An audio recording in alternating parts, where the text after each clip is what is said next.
February 15th, Andre Petroski, Rodolfo Vieira. First of all, how we doing? How are the holidays, bro? Excellent. Christmas was good. Glad it's over. But, yeah, I'm excited to get back to work, get back in the octagon.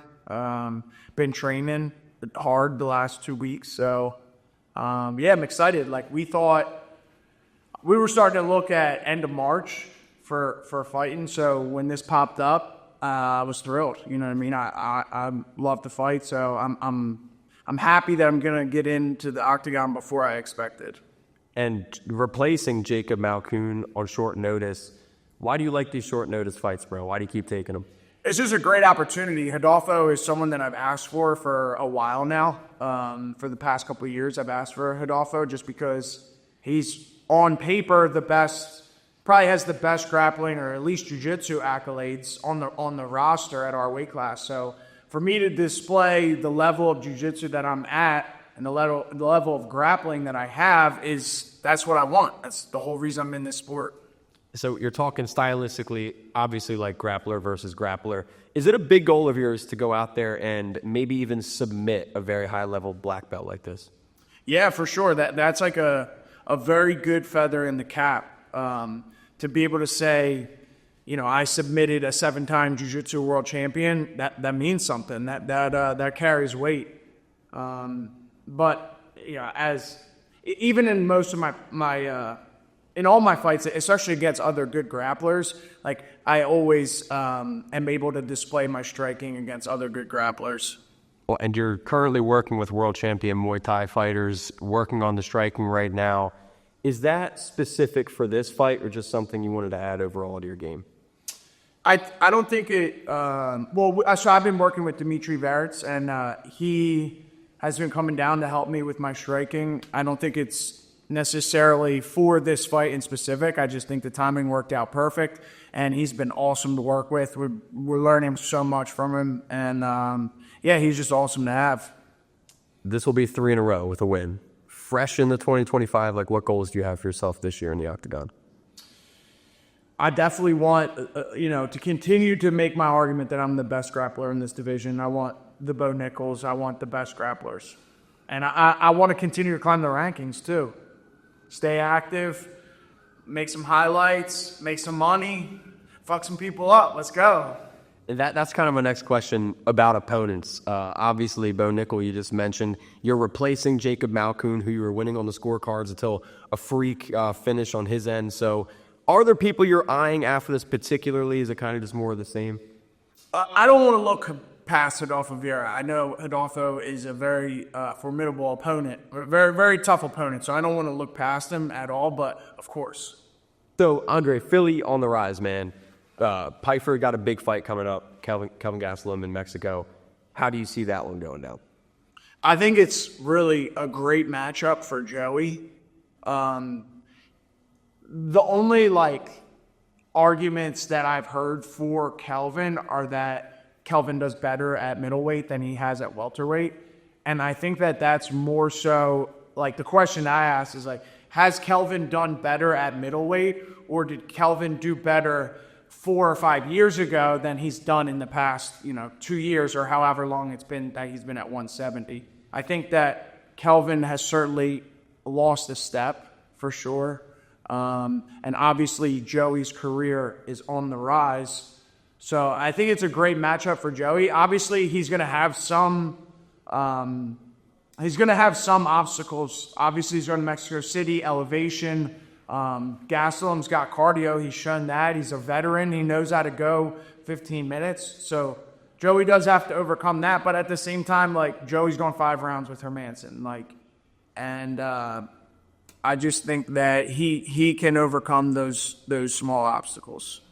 And another fun Philly fight, hopefully in the works, maybe Sean Brady, Kamaru, Usman, straight up banger. How do you feel about that one? I think that's a really good matchup for Sean. Same situation as the Kelvin Pyfer is one career is going here and the other career is going there. So it's the perfect timing for Sean. BKFC's coming to Philly in a couple weeks. You got Pyfer, yourself, Sean Brady. You know, I'm not going to name all 6 or 7 of you so I don't get tangled up and someone else get mad at me. But there's tons of talent in Philadelphia, and a lot of them are really showing it right now. How soon? Is it maybe 2025 that we get UFC in Philly? Yeah, so I've heard some rumors. I don't know if you've heard some rumors. Maybe. Yeah, so I don't know. I don't know how credible they are, but I've heard some rumors that the UFC is going to be in Philadelphia before the end of next summer, before the end of the summer coming up. So, yeah. I hope so, man. Long overdue and much shit there right now. Like this current Philly crowd, or this Philly scene of fighters, you know, the current Marquez squad. You guys haven't had a Philly card. It's been since like 2018. Like, are you all craving that? Yeah, for sure. I think Atlantic City was it was good. Yeah. You know what I mean? But it wasn't Philly. It wasn't. I mean, the arena's big, but it's not the Wells Fargo Center.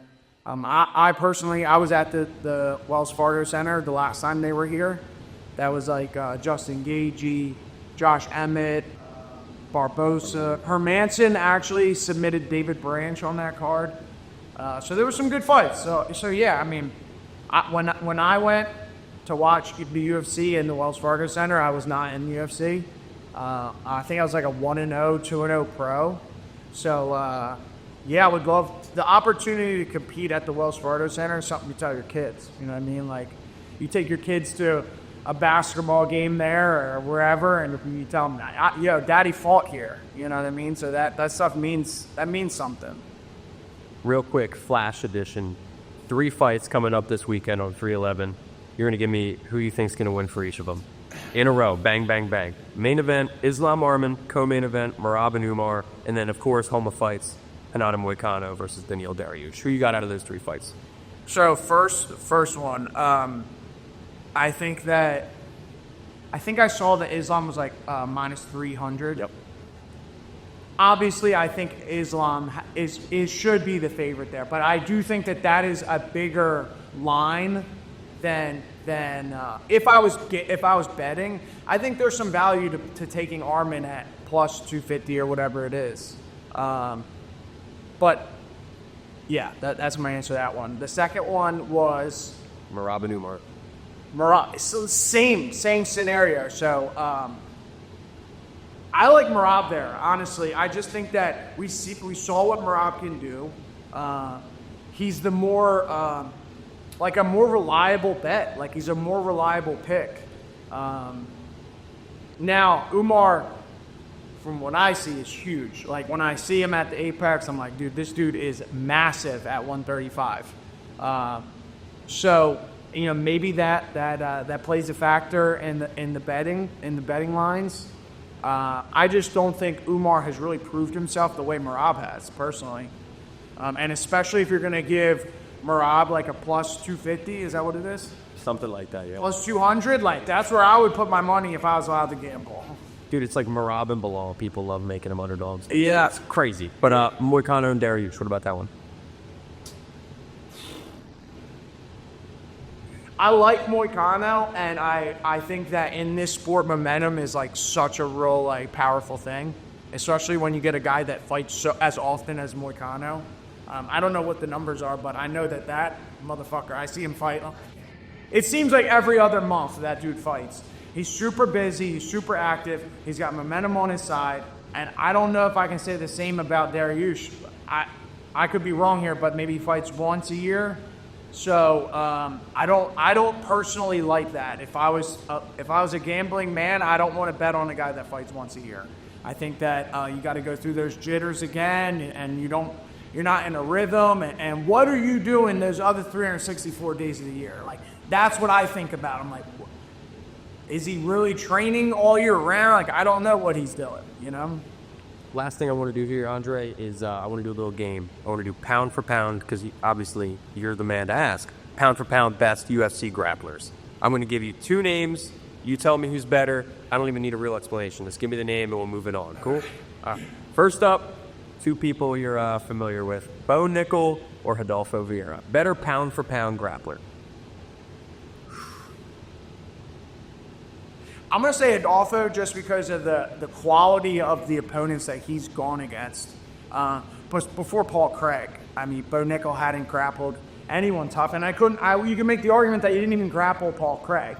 So I just think for opponents besides like Bo grappling Gordon Ryan for like the grappling, I just don't see the quality of opponents matching up. So Rodolfo Vieira moves on. What about Rodolfo Vieira or Kamaru Usman? I mean, Kamaru Usman is, I mean, he's fought the who's who. He has, I think, the most title defenses at 170. Am I wrong there? Behind maybe GSP? I think it's GSP first, then Usman. Right. Very close. Yeah, I mean, respect. You got to respect it. So Usman moving on. What about Usman or Olympian Henry Cejudo? I am biased here. I grew up on the Henry Cejudo era. You know, I read his book. His book was like incredible. I'll tell a quick story. My favorite Henry Cejudo story. So Henry Cejudo goes to the Olympics, and he's like, I'm going to butcher the numbers here, but let's say he's like ranked 30th in the world, right? And he's going against the number 2 guy in the world. It was either the quarters or the semis, and he beats him.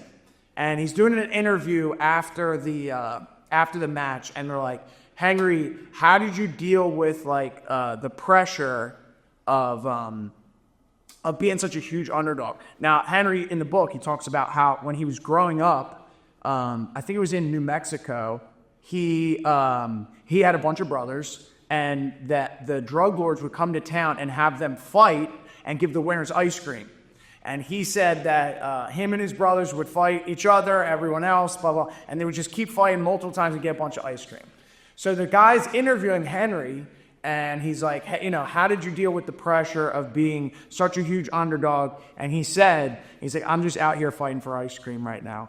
And that was like my favorite Henry Cejudo story. I was a huge Henry Cejudo fan before like the whole Triple C, cringe champ, whatever. I mean, I'm still a fan. I still like Henry. I wish he would have stayed retired, but it's tough to see your heroes fall. But I guess that's the world we live in. That's MMA especially, man. Yeah. Brutal sport. But Henry moving on. Henry's moving on. For the ice cream. What about Henry or Khamzat Chimaev? Khamzat, for me right now, just to be fair, is my favorite fighter to watch. Okay. Fight. Yeah. The dude does everything. He strikes, he grapples, he can grapple and strike in the same round. Like that for me, I love watching Khamzat because one, he's a grappler, but he's a grappler that can strike. And we haven't seen that very much. I think Khabib tried to display that towards the end of his career, but it did not look the way it looks with Khamzat. Well, what about Khamzat or another grappler who can strike, John Jones? I think John Jones is certainly the GOAT, and had accomplished. How old is Khamzat? 28. He's either late 20s, early 30s, yeah. Okay, so what John Jones accomplished before that, the age of what Khamzat is not even comparable. I mean, Khamzat's another one that fights once a year. But with that being said, like, I don't have a 90-inch reach, and I'm not 6'6". Like, I'm normal height, and I can learn a lot more from Khamzat than I can from John Jones. So Khamzat beating John Jones. I didn't say that. You gotta pick one on first to get Khamzat beats John Jones. Okay. There you go. Just grappling. All right. So what about Khamzat or somebody we talked about earlier, Islam Makhachev? I think if you watch what Khamzat did to Arman in that grappling match, that would be pretty similar to what he would do against Islam. So Khamzat moving on. Only 2 names left here. Khamzat or Charles Oliveira? I mean, Khamzat, for sure.